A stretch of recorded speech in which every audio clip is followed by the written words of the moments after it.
السلام عليكم ورحمة الله. من مجلس الشعب في سوريا، حيث المؤسسين الأصلاء السوريين هاشم الأتاسي، المؤيد صبحي بركات، الخالدي فارس الخوري، الشخصية الوطنية المعروفة سعد الله الجابري، رشدي كيخيا، معروف الدواليبي، ناظم القدسي، مأمون الكزبري، أكرم الحوراني، إلى أنور السادات في أيام الوحدة.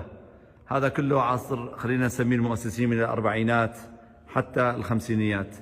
بدأ بعدين المراحل التي خلينا نسميها الانتكاسة اللي صارت، منصور الأطرش، أحمد الخطيب، فهمي اليوسفي، وأيضا محمد علي الحلبي، محمود الحديد. بعدين اجوا هذول اجوا في عهد حافظ وبشار الأسد، الزعبي وعبد القادر غدورة اللي بيتذكروه، والعطري والأبرش.